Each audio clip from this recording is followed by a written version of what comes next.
everyone, Carlos here from ADifficultTruth. So let's talk about the 2020 Democratic debate. I'm going to give you my opinion on who I think did the best, who I think did the worst. And also, I want to talk about something extremely important going from here on out, as seeing the conclusion of the first Democratic debate. First, I want to point out that it's nice to see that the Democratic Party is clearly shifting to the left, definitely more than it used to be. And I'm going to attribute this, for the most part, I would say this is Bernie Sanders pushing these issues front and center. So I'm glad to see that. So let's begin on night one. I think, in my opinion, the winners were Elizabeth Warren, Bill de Blasio, surprisingly answering these questions really well, and Jay Inslee, Julian Castro also up there in my opinion. Jay Inslee is just running on climate change, and his plan is really good. I mean, it's just nice to see that there's a candidate who's putting this at the core of their campaign. Julian Castro answering questions on immigration really well. Now, the biggest losers, in my opinion, or the losers in the debate of night one, for me, definitely Beto O'Rourke, starting off by pandering in Spanish on a question that had to do with top marginal tax rates.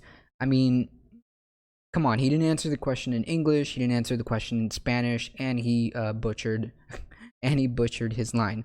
But that's neither here nor there. I think honestly, Beto O'Rourke should probably suspend his campaign and run for Senate. I mean, he would do more good there. John Delaney, Jesus Christ, I hope he drops out soon. Other than that, Cory Booker did all right. Also attempting to pander in Spanish. I mean, immediate turnoff for both Beto O'Rourke and Cory Booker when they tried to do that. So that's basically night one for me. Night two, the fireworks definitely went out. Well, Kamala Harris was just the winner, the absolute winner of night two. Pete Buttigieg and Bernie Sanders holding it down. I would have loved to see a better performance from Bernie, but it's not his worst, not his best. It was all right. The biggest losers, in my opinion, of night two were definitely Joe Biden and John Hickenlooper, Mike Bennett. I mean, they should probably suspend their campaigns, with the exception of Joe Biden because he's still technically the front runner. But Eric Swalwell also taking cheap shots at Joe Biden, but nothing else, no real substance. He should probably suspend his campaign. Disappointingly, Andrew Yang barely got any airtime, and when he did, he didn't really capitalize on that time. I mean, he does offer something unique that the other candidates didn't.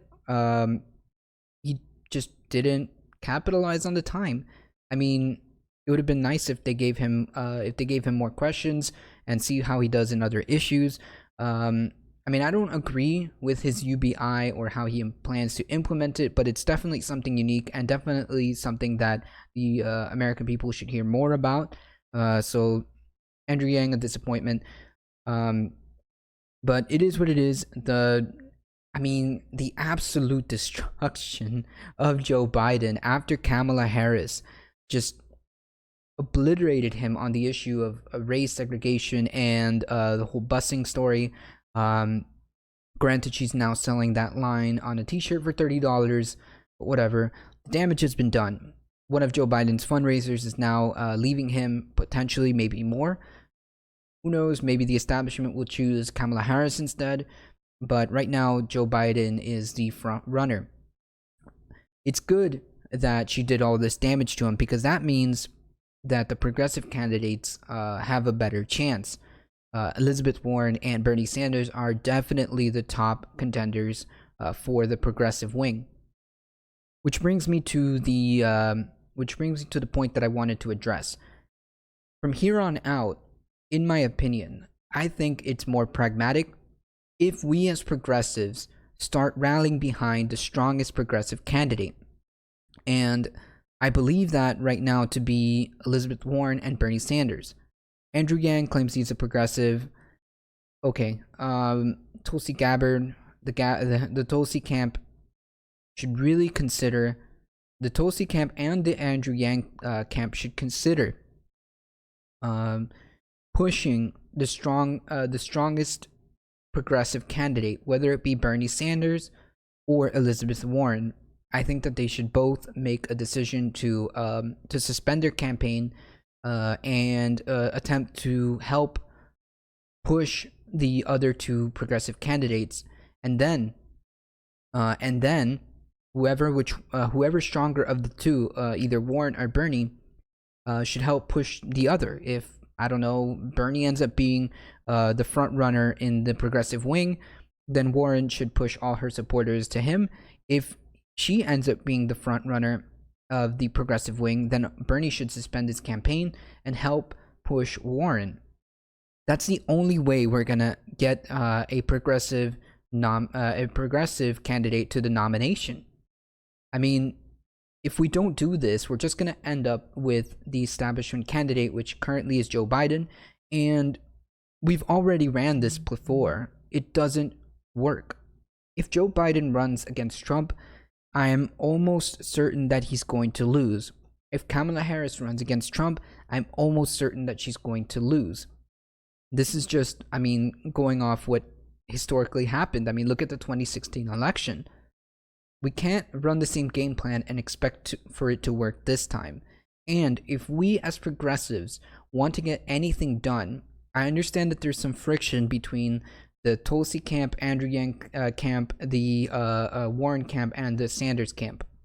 I understand that there's a little bit of friction there, and I want to address that because we all want overwhelmingly most of the things. I mean, come on, we all understand that healthcare is a priority. We all understand that climate change is a priority. We all understand getting money out of politics is a priority. So why not choose the strongest candidate that has most of that, if not an overwhelmingly majority, not over 90% of that, and push for that candidate? I mean, I think definitely Bernie Sanders fits that, and Elizabeth Warren fits that. So if they end up being the stronger of the candidates, we should all push as one. The right is good at doing one thing, and that is being extremely cohesive. Look what happened when Donald Trump became president. All of a sudden, Lindsey Graham, Ted Cruz, Mitch McConnell, all these people fell in line, and because they did that, they are being successful at pushing their agenda, and it's working. It's working. The reason why progressives can't get as much done is because we're not united and we're not pushing as one. And I want to kind of just bring that out there so that we have to be more pragmatic. Tulsi Gabbard, unfortunately, is not polling. Andrew Yang is not making the numbers. I think that we should just push towards the strongest progressive candidate and let's get them over the finish line. We can do this. Let me know what you guys think in the comment section below. What was the strongest point? What was the weakest point in the debates? Who do you want to see win the Democratic nomination?